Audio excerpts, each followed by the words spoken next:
I don't know if you've noticed, but there's a lot of conflict in the world today. I think we're surrounded by it, and it seemed to have gotten more intense here maybe the past month or so. Definitely the past year. I think there's a little more conflict than before. And there's an interesting part of that conflict, I think we've all probably noticed. We've noticed that people are really easily offended nowadays, right? You blink at them wrong, I think. So there's some interesting stuff if you're out there and reading about the media and some of the science that goes on behind that a little bit, and just the sociology of how we all interact with each other and how it's all being limited by these devices we're using today to communicate with each other.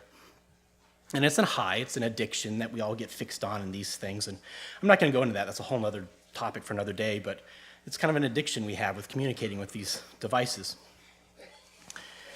But maybe it's leading into the same thing at the same time. But we know this is going to happen, right? We've read Matthew 24 and verse 10, and many shall be offended, and one will betray another, and one will hate another. There's a different context to there, but that pattern is something we know that's going to happen. Well, how do we deal with that? How do we go to our brother if he's just going to get offended? I'm not going to say go to your brother on the streets that are marching in the University of Washington or down in Stanford. But you go to Proverbs, and you have to be wise. So let's go to Proverbs 12 and verse 26. And the righteous should choose his friends carefully, and the wicked shall lead them astray. Proverbs 13 verse 20. He who walks with the wise man will be wise, but the companion of fools will be destroyed. And Proverbs 22 and verse 24 and 25. Make no friendship with an angry man, for a furious man do not go, lest you learn his ways and set a snare for your soul. And then we hit Proverbs 27 and verse 17. And as iron sharpens iron, so a man sharpens the countenance of his friend. To sharpen is to be sharp, keen, alert. To be fierce is actually a part of that. An iron is an iron ore, it's a tool. It's harshness, but it's strength. And the countenance is that presence or that face of the other person. So if you're going to sharpen iron, you have to sharpen it on something that's iron as well, right? You can't sharpen iron on butter. You can't sharpen it on somebody of a lesser character, if you want to put it that way, lesser countenance. So as you're seeking to improve your spiritual character, as you're seeking to refine your spiritual character, we have to be sharpening ourselves. So what does it mean to iron sharpens iron? Well, I was sitting around with some friends about a week ago, a pretty wise group of people, the Stephanins, if you want to know. But we talked about this in our group, and my wife was there too, obviously. Wisdom was present. So someone you can confide in, we thought of as someone you can go to and you can tell the truth to. Someone's going to tell the truth to you too, right? That may be somebody very personally that you know. Somebody you can go to get different ideas from, to get perspectives. How do I deal with this? Maybe your good friend is a liberal and you're conservative, but if you're friends, you can sharpen each other, can't you? But there's another concept in iron sharpens iron too, right? In order for iron to be sharpened, you have to have some sparks. That sparks are generated by friction, right? You can't sharpen iron on butter. You have to have friction there. Now, this isn't a battle cry. Iron sharpens iron is not when you're going to battle, right? You're not going there with your full armor and you're swinging your sword. That's not sharpening, is it? That's a different point. So the first thing to kind of think about this is we have to be able to engage each other. Not have to, we must be engaging each other. We have to be doing this. It's a part of our essential growth as Christians, and we have to be perfecting this and practicing this. You have to be sharpening every night before you go battle the next day, if you want to use the kind of the military analogy there. Ecclesiastes 10 and verse 10, another wise man wrote, if the iron or the axe, if the iron is blunt, one does not sharpen the edge, he must use more strength, but wisdom helps one to succeed. So this process isn't just done blindly. You're not just wailing on something. You have to be wise in how you're deciding how to do this. Another aspect, when we think of this iron and the sharpening process, we think of other types of iron swords. And there's Hebrews 4 and verse 12, for the word of God is quick and powerful and sharper than any two-edged sword, right? So there's something we can sharpen it with. In Revelation 1 and verse 16, talking about Christ himself, and he came with his right hand, he had 7 stars, and out of his mouth went a sharp, two-edged sword. And his countenance, the same word, that face, that presence, was as the sun. Again, putting those concepts together with iron and that sharpness and countenance. So we have to be ironing our swords ultimately on the Word of God. We have to be ironing our swords on God's righteousness, and we have to know what that righteousness is.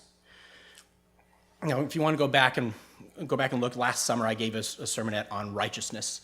You have to have that righteousness in your life. It has to be part of your core, your inner framework, that you're building everything off of that righteousness. It's that plumb line, if you want to use the analogy that I think Bob used last week or the week before.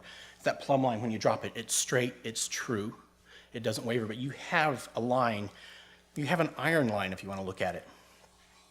So looking and sharpening your word, your sword, your iron, on God's righteousness is the next concept to kind of pull out. Not man's righteousness. Romans 10 and verse 3 talks about for men are ignorant of God's righteousness, and they go about establishing their own righteousness, and they've not submitted themselves to the righteousness of God. We see that today on the streets, do we not? Man's righteousness is not going to be how you're going to sharpen this. God's righteousness are his commandments. You have to know them from the Torah. Deuteronomy 6 and verse 25, and it shall be our righteousness if we observe the commandments that are before the Lord our God, as before the Lord our God. Romans 10 and verse 5, the righteousness which is of the law, the man which doeth these things shall live by them. And Luke 1 and verse 6, for they are both righteous before God, walking in all the commandments and ordinances of the Lord. So that righteousness is something we need to go back and seek out. We have to find it. We have to go dig into our Bibles, figure out what it is. What is that plumb line? Make sure we have our framework set. And why are we doing this? Why are we sharpening this? Why is this important? Because in the end, in that day, we're going to be those teachers, are we not? Those priests in his kingdom to teaching God's righteousness. We're going to be teaching the world what that plumb line is, pointing it back to Christ himself, to God the Father. Ezra 7 and verse 6 talks about Ezra was a skilled scribe. He prepared his heart to seek the Lord his God and to teach the statutes and ordinances to Israel. So you have to know what they are. You have to be working on those and refining those with each other, sharpening that iron, that righteousness between each other every day. You're a keeper of that knowledge of God, and that's the righteousness of God's righteousness in you. Malachi 2 and verse 5 through 7, but going to verse 7, for the lips of the priest should keep knowledge, and people should seek the law from his mouth, for he's a messenger from the Lord of hosts. Every one of us has a mighty responsibility to be sharpening that iron, to sharpening it upon the word of God, sharpening upon each other. Are you doing this? Are you doing this every day? Or maybe just after church on Saturdays, if you happen to get past the weather? Are you sharpening? Are you seeing what's going on in the world? Are you engaging with what that is? Not to be a part of it, but know what is going on. There's things going on today that are moving. We know, we can get into the black helicopter theories, but we don't have to. We know how this is all ending, right? We know where this process going. And Tammy sent me a link actually this past week about an architect who gave a presentation in downtown Seattle about how the future cities are going to be built. They're going to be built taller and higher buildings. I think I remember something in Genesis about that, right? That's how the architects of today are planning the future for us. We have to reach the clouds, it sounds like. But are you digging into, listen to NPR or CNN or Fox News or whatever it is that you need to go out and go, what is going on in this world so I know what it is? How am I going to apply what's going on there to what's in the Torah? How am I going to apply that today? Are you going out and you have to build bonds. You have to get to know people. We live in this world, right? We have to be aware of what's there and go out and engage that process. We're not sharpening them. We're in there refining that. There's a spiritual refinement that we're doing when we're doing this. It's going to make us a little exposed. It's going to make us a little vulnerable because we're going to be standing out a little bit. Now, we're not clashing and swinging our swords, are we not? We're sharpening our iron. And then come back and do that here. Come back and do that when you get together with the fellow members of the church outside, or of churches of God outside these walls. A beer night or women's weekends coming up in a few weekends. Are you going to be doing that all that time period? You have to be humble, because you can't sharpen it on somebody who's not made of iron.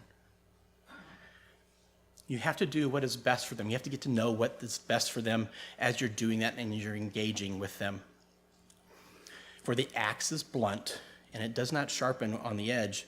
You have to use more strength, right? You have to use wisdom there. Going back to Ecclesiastes, you can't do it on a blunt force at the same time.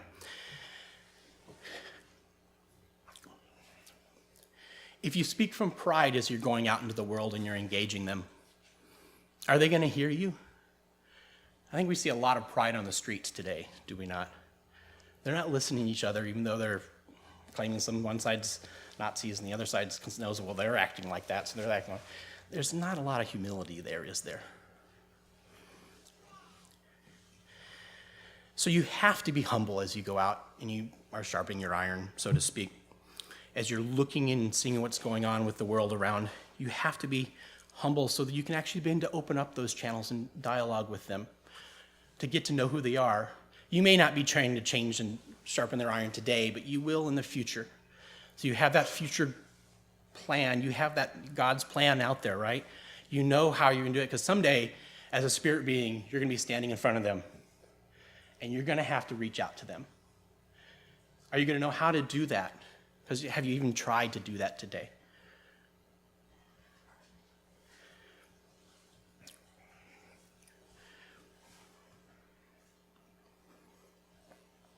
We have to be sharpening our iron. We have to be sharpening our iron against each other.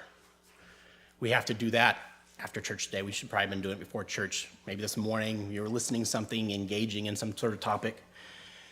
Are you studying the Bible? You studying and understanding what it is, and then engaging each other on that, actually participating in it actively. You have to be sparking a little bit. That's part of the sharpening process, is it not? There has to be some friction there. Not friction to friction's sake, but that's part of it. If you're not doing that, butter doesn't work so well. That's part of our training process as priests. It's part of our training process to know what's going on with social science, to know what's going on with evolutionary concepts. We have to know what's going on with, pick a topic, how to run a nation, how to roll out a plan for immigration reform. I mean, there's a lot of things there are some good solid principles that could be applied that are not being applied in this world. We have to be involved in the conflict. We can't just be hiding our head in the sand, trying to, we'll deal with that when I have to. No, you have to be involved today, so that our swords are going to be sharp and ready to tackle those things, because that time is coming. Because it's not going to get easier out there. We're seeing this nation, this world kind of begin to crumble around us. It's going to get more intense. And before his kingdom comes, you must sharpen your iron.